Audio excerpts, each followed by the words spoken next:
Hey there, American Horror Story fans. We are talking about the 8th season of American Horror Story, American Horror Story Apocalypse, the second episode, The Morning After. Stay tuned. You're tuned in to AfterBuzz TV, the ESPN of TV talk. Now, let the buzz begin. Hello. Welcome, American Horror Story fans, to the AfterBuzz TV American Horror Story After Show. We are talking about the apocalypse, the second episode in American Horror Story Apocalypse, The Morning After. I'm your host, Alana Jordan, and joining me today... Hey guys, Ashley Allen here. Yes, back again. I'm Kayla Renee. What's up? And right off the bat, what did you guys think of this episode? I feel like sometimes the second episode, you get more of a sense of what the series is going to be like. Definitely. Craziness. Yes. Craziness and just more of WTF moments. Yes. So many things are unpredictable. Like how it ended, I'm not going to spoil it for everybody and just yet, but like how it ended, I was like, what the heck is going on? Like, what? So I'm just like, it's even just how it opens. So it opens up with Emily opening up her closet and these snakes everywhere that Mead is saying, okay, well, they must have gone way underground and come in through the sewage system. We thought that nothing survived, but they don't have any sort of boils or anything on them. So it looks like they're not mutated. Yay for us. We're going to have some snake stew. But then when they open up their snake stew, somehow the snakes have reassembled themselves and come back to life. That was scary. At first, I thought Emily was dreaming. I thought it was like, oh, okay, maybe she's having like one of her, phobias or something, like her weaknesses or whatever is going to be snakes. But then it was like, no, these are real snakes. And then they turned back into like real snakes. I was like, what the heck? They were definitely like, what is it, mutilated or like affected by like the radiation and stuff like that. So, some sort of well, this is what's weird is it's like what mutation makes them come back to reassemble themselves. That's weird. Again. Yeah, which they even talk about because Timothy is like, look, this doesn't happen, and Emily's like, well, I guess it must have just been an alive one that they trying to rationalize in some way. And the other thing I noticed too was like when they slid off the table, where did they go? Yeah. So it's like they just went back into like their little area where they were at. Like maybe they're just little spies and they just come out to check on what's who. See, whoever's the higher up person that I was talking about is like they're probably like little pets or something for it, and then it like slides back up. The devil, man. The little devil. I must say that I have actually eaten snake before. Oh my God, have you? I have. What does it taste like? Is it chewy? It was fried, so it's kind of like a texture of like calamari. Oh, okay. So it's like a rubbery. I like calamari though, but it's like I would have been like to know it's from snake. Steak to snake. I like it. I mean, try it once and just so you can say you did it. I wouldn't do it again, but yeah. I'm hungry, and yet somehow this conversation isn't making me more hungry. Man, I'm sorry. I know. I was like, I think I'm gonna pass on snake. I don't know. So I love too that Michael Langdon walks to the center. They all go to the library. Yeah. They've been summoned to the library so that he can make this announcement because Emily's saying like, okay, who is in your office? Somebody's there because there's a breach. Explain to us what's going on. And he just walks to the center and kind of looks at Venable until she moves out of the way. I was like, damn, power move. I know. Michael, like, just looks her up and down. And then flat out says, look, everything, all of the outposts, West Virginia, Texas, all of the other ones, they've all failed. Yeah, they've been overrun. Yeah. You're going to die here too, pretty horrifically, unless you're selected to go to the sanctuary, which has safety procedures in place that they don't have here. And when Mead asks why, he's just like, that's classified. I'm not going to tell you. And then when they ask, like, who are the people populating it, he's like, that's classified. I'm not going to tell you. Basically, I'm not going to give you guys any information at all, but I'm going to give you a series of questions, what we call cooperating. So I'm like, all it's right, like I'm so into corny, it. like how the words are just so like normal, but it's like funny at the same time. Like we're the cooperative, and then it's like you guys are cooperating. Like, it's so stupid. I love it so much. It's like corny but funny at the same time. I love it. So then Coco is basically like, what is this, the Hunger Games? Like, I'm not doing this. Mr. Galan volunteers to go first. And then he also brings out these like suicide pills. Too, to like really just drive home how dire this situation is. I'm like, geez. He's like, if you don't want to cooperate, then you guys can just take these pills. In about a minute, you'll be dead. But it's like, the choice is yours. Yeah, and then Nana Evie, who is lying and saying that she's 52 years old and is like, old actor trick, go first or go last, then tells her whole Natalie Wood story. It's like, sit down, Nana Evie. God, so ridiculous. But yeah, so Mr. Gallant asks, how is this going to work? And he's flat out told, I'm not going to tell you any criteria. But I'm gonna, if you lie or if you try to trick me in any way, the interview is over and you're left here to die. And then he asks his sexual orientation. He says he's gay, and then he asks him about his anger and about his grandmother. And he says that he hates his grandma and goes into this whole thing and about, is it a sense? Do I have a file or am I just fishing? How do I know what I know? Yeah.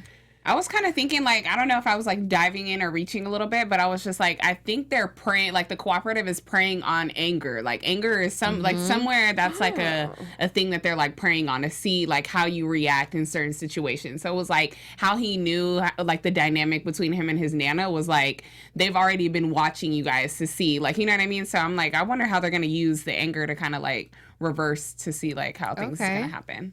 That's a good point. Oh, yeah, I like that.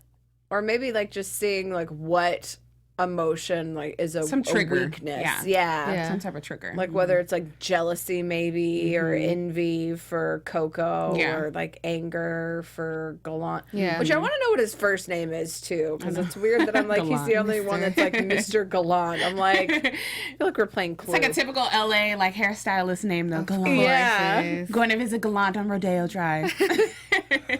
Yeah, it's like I don't know. But then he gets this whole backstory about how she would throw these like dinner parties, these like bachelor versions. Yeah. The gay brunches. Yeah. When she's actually donating all of her money to a cat charity, which I was like, all right, that's the only time I can get on board with Nana Evie, where I'm like, I too would give all my money to a cat charity. Like, was her whole thing like she was just pretty much like auditioning men for her grandson? Like, that's what it sounded like. Okay. Yeah, so that he could have like a high class man, whatever. Okay. Yeah. But then because he was saying like he like Nana wanted him to have like the 2 Yorkies and to go to brunches. To groom him into what kind of man she thinks he should be. But instead he showed up in all leather and played from a He's like, straw. oh, so you like leather? Yeah, I played like Frankie Goes to Hollywood and like blaring it. Yeah.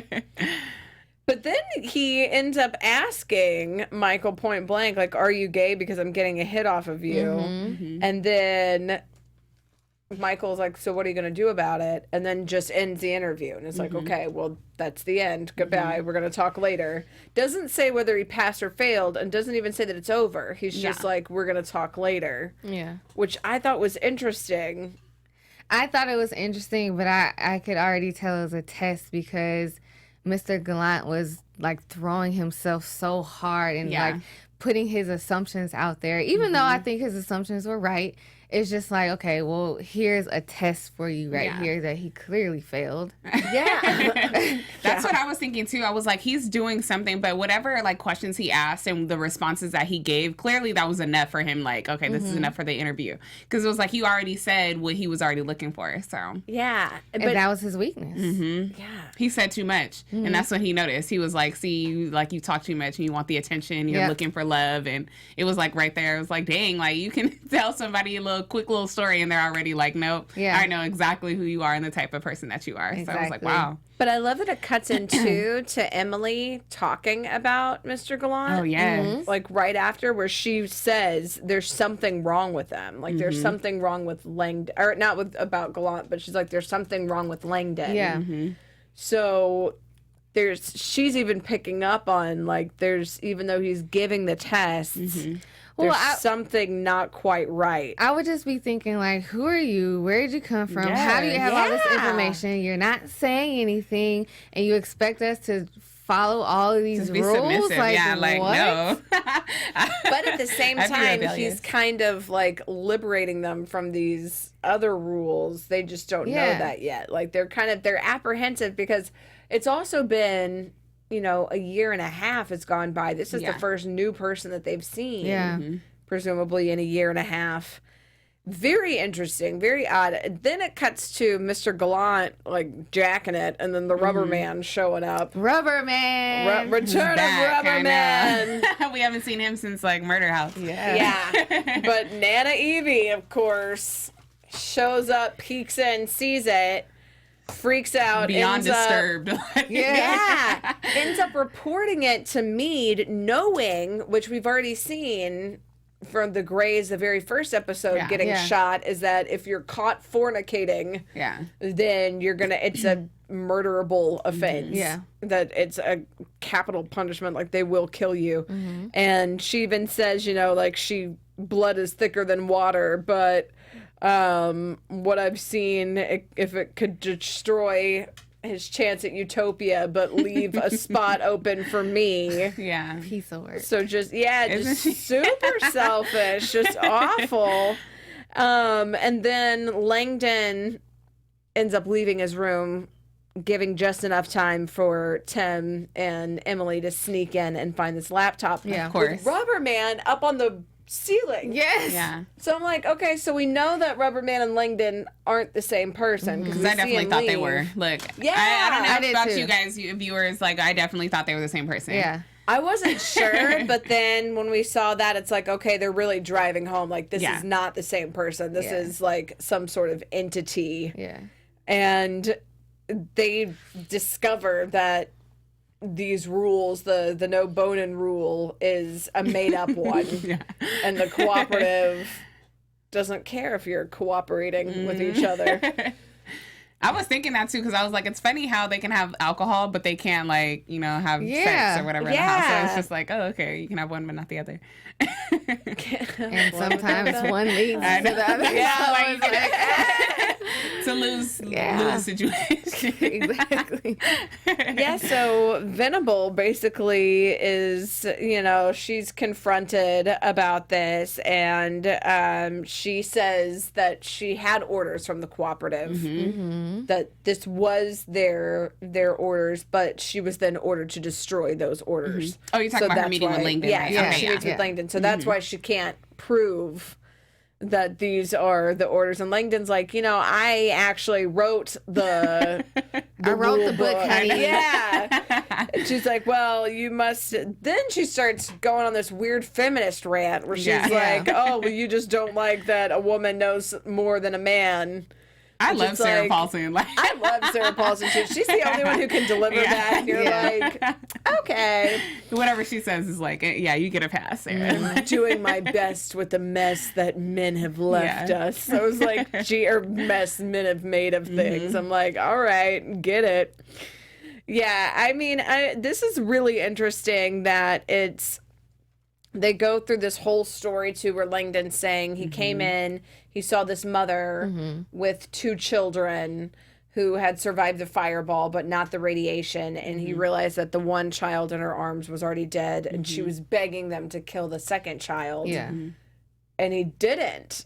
And which caught me by surprise. Like, I just never know what he's thinking, because he's always so smooth and suave and, like, even killed. He's even kind of seductive in some ways. Yes. And I just never know what the heck is going to come out of his mouth. Yeah. I was definitely expecting him to say that he did kill the kid. like I was too. I yeah. just assumed that he was like, okay, yeah, and I had to kill the other one. But it was like, I wonder, like, if that child is one of the people that's in the house.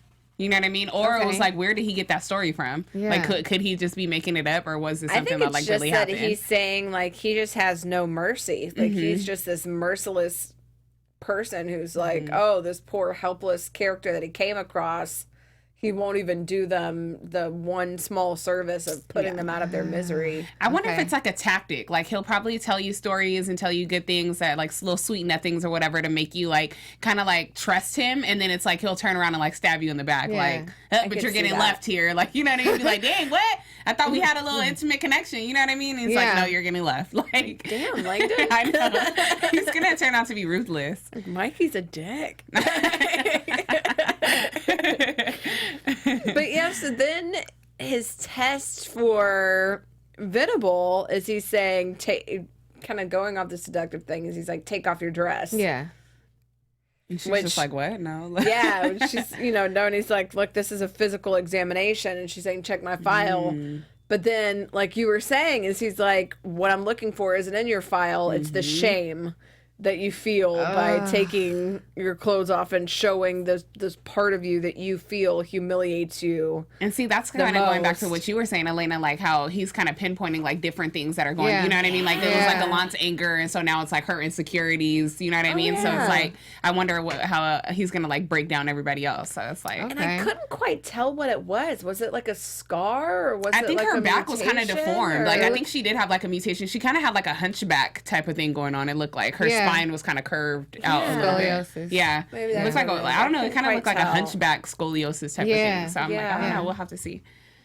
But I love that line too, where he's like, does it hurt? She's like, no. And he's like, but does it bring you pain? Yeah. She's like, yes. Oh, God. It's like Beauty and the Beast. Sarah Paulson and Emmy. She's so good. I love her. Yeah. She's so good. But yeah, so then Meade ends up knocking and pulling Venable away to say that Gallant has hooked up with presumably Langdon. And she's saying, okay, well, who's new? Like, what is the scenario? It has to be him. I think they know each other. I think they're plotting something. Yeah. The crazy thing that I also noticed was, like, Kathy Bates, when she came in, her demeanor looked like she knew kind of what was going on. And it was like she had that face like, you just violated, like, my woman. You know what I mean? Like, she had, like, such an evil, devilish stare in her face, like, when she closed the door on him. So I was just like, I don't know. I wonder what that was about, too. Because I was just like, her whole facial expressions were just like,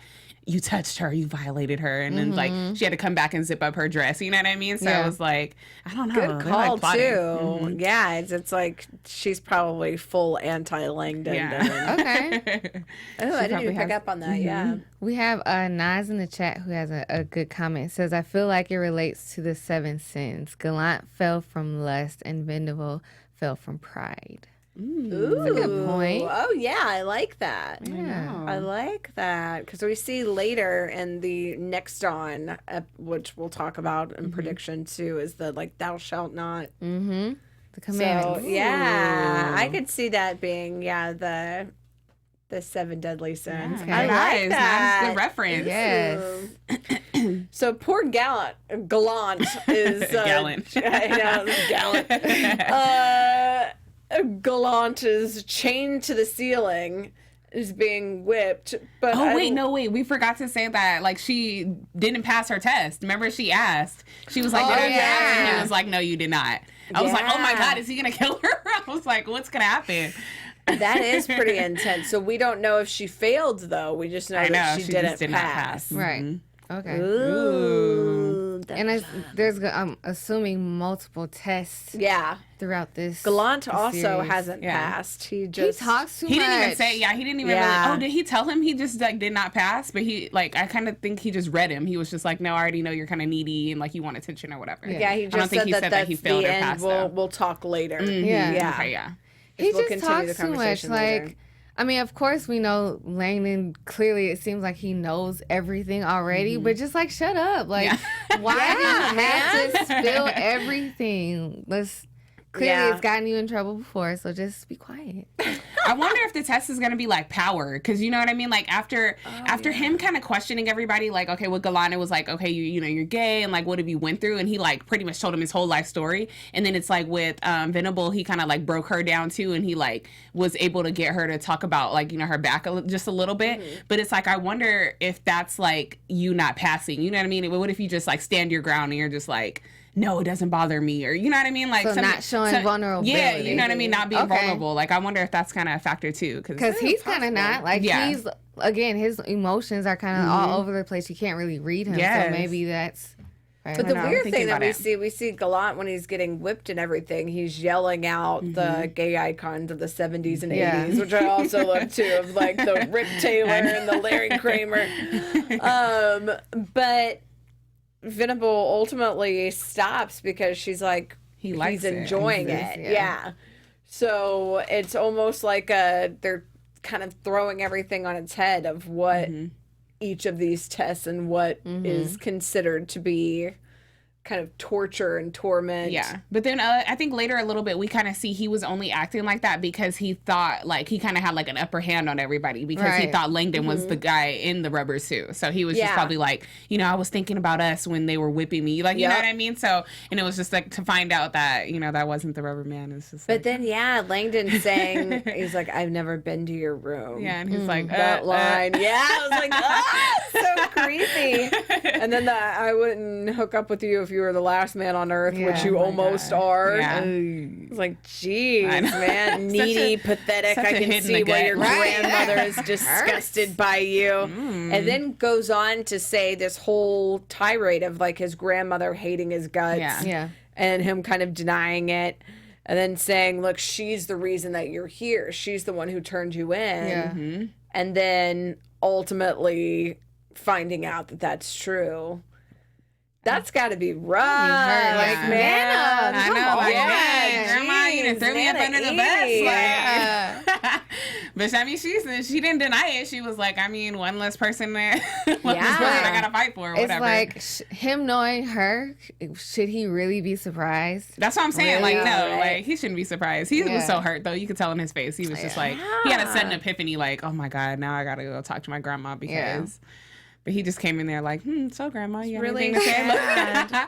It's funny how I'm still here, Grandma. They didn't shoot me. Like, while Dinah Stevens is in there talking about how Time in a Bottle is playing, and it's so melancholy because it reminds her of an episode of the Hardy Boys where one of the Hardy Boys' girlfriends dies.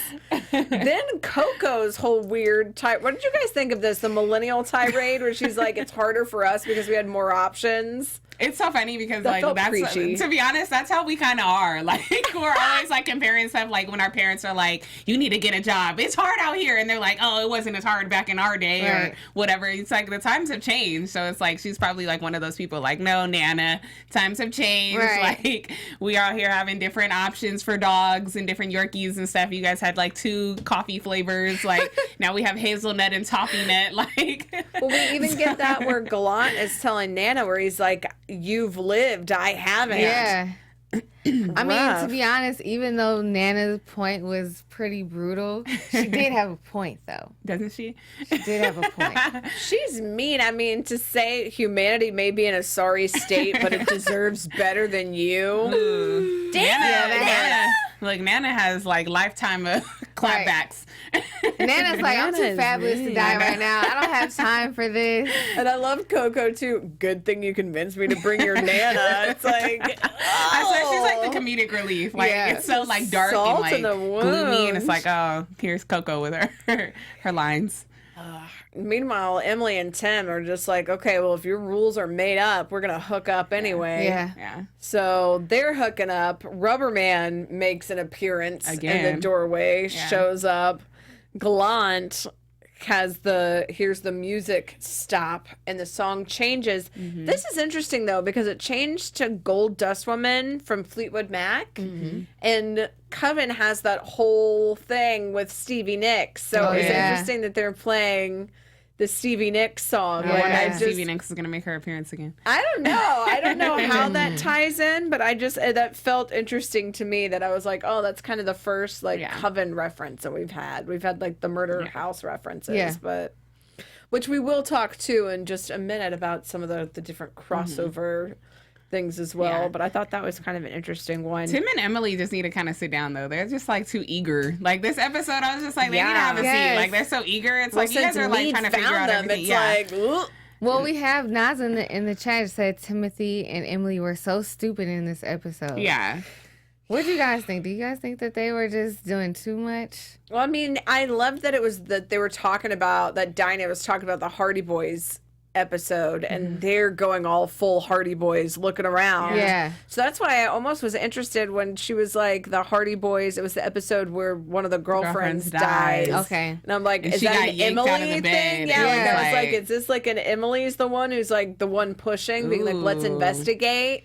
Okay. They are just like so eager though. It's like we're only in the second episode. Like Right, you guys can calm just like down. have a seat to figure for 5 It's minutes. been 18 months. I'm like, Oh, yeah, they've that's been true. rationing kisses one a week. I'm like, 18 months with one kiss a week, I too would be like, Okay, all yeah, right, I'm well, like, he's yeah, I got was one wondering man. like why they're so adamant about like finding things out, but I'm like, okay, yeah, after like a year and a half, I think Yeah. I start fishing around for stuff too. Yeah. Like, And no. also, there's nothing to do. They keep Yeah. reiterating. Like, it's like, I too would be like, all right, well, let's go see, just so that we're not bored out of our minds. Yeah. Like, something to do. It's like I guess either have sex or just go sit there and listen to Coco complain. Right. Those And are, they like, your find only out, options. too, that somehow the Wi-Fi is working because 'Cause he the had sent laptop. a message Yeah. like a week prior. Yeah. Which is another interesting thing. Like, how is there Wi-Fi with all this like nuclear explosions and stuff? Exactly. Yeah, so it's like there's all some, of like, this is yeah. fake. what's all Ain't happening. it? I'm saying it now. It's all fake. And we know that reality can kind of get twisted here because Rubber Man shows up again and Gallant is hooking up with him again. Yeah. But then he sees the scissors and stabs him to death Yeah, as he's kind like, of "Last an F man, you." huh? Yeah. Like- And then we see Langdon show up in the doorway and he turns back and now Rubber Man is actually poor Nana. Dang it, Nana Evie, you done killed died off Nana already. Evie. Like, oh. She was talking too much, too fast, and then look what happened. Okay, see, now I can get to my little point. So I'm thinking the Rubber Man is like, he's like symbolism for something that like your trigger, like some, you know what I mean? Like I Yes. can't find the word for it, but I'm like, it's some type of trigger that he's showing up in those moments when you're like most vulnerable. Yes. So Yeah. it's like, you know what I mean? So it's like, I don't know, but I definitely thought Rubber Man was Langdon, but it's like now, no, he's like some type of symbol Some that just entity. shows up Absolutely. like when you're starting to feel like vulnerable. Yeah. Yeah. he's just Yeah. And shows up. our chat agrees with that. We have a comment that says the Rubber Man keeps appearing around sex, like how the addiction demon keeps appearing around drugs and addicts. Ooh. Yeah. So I Nas think is that on is- it. Yes. that's a point. That's a good reference. Yes. Rubber Man is like this season's dildo of Yeah. Hotel. Yeah. Yeah, yeah. Yeah, scared. like addiction I know. monster. Yeah. Which another weird thing, kind of going back to Tim and Emily, is that then when they are pulled from their beds and they're confronted, they flat out say, look, we know that these rules are BS, that you made this up. And then, you know, she's asked, did Langdon tell you this? Yeah. And they're brought to the room to presumably be killed. But Tim, with some like Matrix moves, like, "Not today." whips around, uses the hose to KO the guard, and then shoots Meade, who starts bleeding some weird alien goo. Yeah. Some like radioactive fluid. Yeah, what do you guys think? Is this like something from the radioactivity of what's happening outside, or See, I wonder if Mead's like a little robot or some type of like spy, but I'm like, I don't know, cause like it was like going back to how Stu died. It was like, oh, you know, there's some like what is it, like some activity that's going on or whatever. We have to figure out who it is. It's like, I wonder if it was her, but it was like Stu was just kind of used as that cover up. But I don't know. That's what I was Yeah. saying. Maybe she was exposed to some point, but was able to be saved or has Yes. it turned on the outside or something. maybe I'm not we sure. don't know why Stu was killed still, so Yeah. That could be. Because I was thinking when she was doing the little, the little thing to go over his body or whatever, I wonder if she kind of like went past like her lower mid area, you know what I mean? And then it was like, and it was like, I wonder if it's, I don't know. I don't know if maybe it has something to do with aliens, only because of going, I guess, kind of sliding into our little crossover segment. Is we saw the horse get dragged away in episode 1 when Langdon put his horses down by what looked kind of like creatures from that we had seen in Asylum, where the Dr. McGruber had created these weird monsters that looked like they had some sort of radioactive boils and stuff that ended up eating these sacrifices in the woods. And that was the same season that tied into the aliens that we never got a full resolve on that. So maybe it could be a tie-in. It could be back to Asylum. Yeah. Or it could just be radioactivity that's making her all goofy. I know. We'll see. No idea. We'll have to see next week. Oh my gosh. I don't want them to kill off Kathy. Like, I love Kathy. I know. I don't think there's any way that they'll kill off Kathy. She's such like a prominent character. Like, there's so many no way. We need her. I just don't believe it. One thing that was kind of cool going into our crossover thing, too, is that talking about how important music is, and with the Gold Dust Woman and Fleetwood Mac potentially being a Coven reference. We didn't talk about it, but episode 1, the Patience and Prudence song, Tonight You Belong to Me, is the first song that plays when Langdon shows up. Yeah. That also was in Murder House a whole lot. They played it several times in Murder House whenever they were key moments. So it seems like this is something that's thought out, that they are intentionally doing callbacks and references to different seasons, and that the subtleties... I mean, we may be reading too much into it, because I love that Galan is even like, the song has to mean something. And I'm sitting here saying the same thing, where I'm like, it has to mean something. And maybe it doesn't. Maybe it is just Ryan Murphy messing with us. But I don't know. I feel like it's got to be some sort of reference. Something. Yeah. It's gotta be, right? It's gotta be. Speaking of referring back to Steph, our AfterBuzzers, our network produces after shows for nearly all of your favorite TV shows. From dramas, reality TV, sci-fi, and more, there is no network that works harder to serve our television fans. But you guys, we need your help. We're asking that you please subscribe to one or more of our YouTube channels. By subscribing to our channel, YouTube will suggest content that's tailor-made for you guys, and you'll help us continue to grow. And if you're worried about these notifications, do not be, because they're optional. So hit that subscribe button now for this channel, and check out all of our AfterBuzz YouTube channels as well. Let us know you guys did so in the comments, and we'll shout you out on air like we've been doing. But for now, thank you guys for being the best fans and for helping us be the ESPN of TV talk. Yes. And be sure to comment and let us know, too, all of your predictions, what you think is going to happen. I know, so much. Let's dive into some of our predictions. Yes. Do it. A little mysterious. And now, your AfterBuzz TV predictions. So, we got a little sneak peek of next week's episode, Forbidden Fruit, which we have Langdon saying, the different commandments, thou shalt not kill, thou shalt not steal.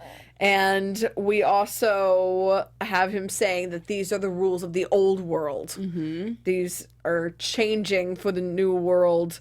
And then we see this kind of weird masquerade thing, and everyone being told to savor tonight because it might be as if it was their last. Yeah. What do you guys think is going on? I was stuck on that. I was like, what is that supposed to mean? Like, what are you guys insinuating? Like, I don't know what's going to happen next. I wonder if, clearly I think the tests are going to continue, but it's like, I don't know. I'm like, if it's going to be their last, I wonder if it's going to be another breach is going to happen. But it has to be, because somebody's going to find out that Mead is, leaking this fluid. So it's like somebody's going to find her and something else is going to happen. So I think it's going to be another, breach, and something else is going to happen. Find out what Mead bleeds. Yeah, I'm interested in further exploring this whole no rules situation, because Langdon said one of his quotes was, no need for rules anymore, chaos has won. So I'm wondering if these tests of his is stirring up chaos to see who's going to be a leader, who's going to follow the rules, who's going to do what. So that's what I'm very interested to see is what more chaos is going to be stirred up Definitely. next week. That's a really good point. I do like that. Kind of the bringer of chaos. Yeah. And I like that it's been set up that he's supposed to be the bringer of the apocalypse. So I'm interested. We know that at some point these characters from Murder House are going to show up. I'm just wondering at what point in this season it's going to happen. Yeah. Like if it's going to be an early on thing or if it's going to be, because there's 13 episodes, presumably. So it's like, I hope we're not going to have to wait until like episode Forever, I know. 10 or 12 to finally get them. So I'm excited because there's a rumor that Jessica Lange is back. So Elaine's back. So I'm like, yes. Like she's like Playing mother of like, Constance. I'm like mother of American Horror Story. So like we have to have her back. I'm so excited to see her. Yes. Yeah, I can't wait to have all of those characters back. And also, too, having Tessa Farmiga playing both Zoe from Coven and Violet. Yeah. So it's going to be interesting, too, having, like Tate Langdon also having Evan Peters as Gallant. It's, I'm here for it. I'm True here Ryan for this Murphy season. fashion. Like Absolutely. I love that this season already, even just 2 episodes in, has so much to dive into. Definitely. And to dissect. So I definitely want to hear what all of you guys at home think about all of this craziness. And in the meantime, where can everybody keep up with you guys? Yes, you guys can follow me on Instagram at @_Kayla Renee. And you guys can catch me on Instagram and Twitter at Ashley Reed Allen. And you can find me on Twitter at Alana Jordan and on Instagram at that Alana Jordan girl. And you can find us all here at AfterBuzz TV. Of course. Right Be sure here. to rate, subscribe, give us that thumbs up, and tune in next week. All right, bye. Bye. Our founder, Keven Undergaro, Phil Svitek, and me, Maria Menounos, would like to thank you for tuning in to AfterBuzz TV. Remember, we're not just the first, we're the biggest in the world, and we're the only destination for all your favorite TV shows. Whatever you crave, we've got it. So go to AfterBuzzTV.com and check out our lineup. Buzz you later. The views expressed herein are those of the hosts only and do not necessarily reflect the views of AfterBuzz TV or its owners or principals.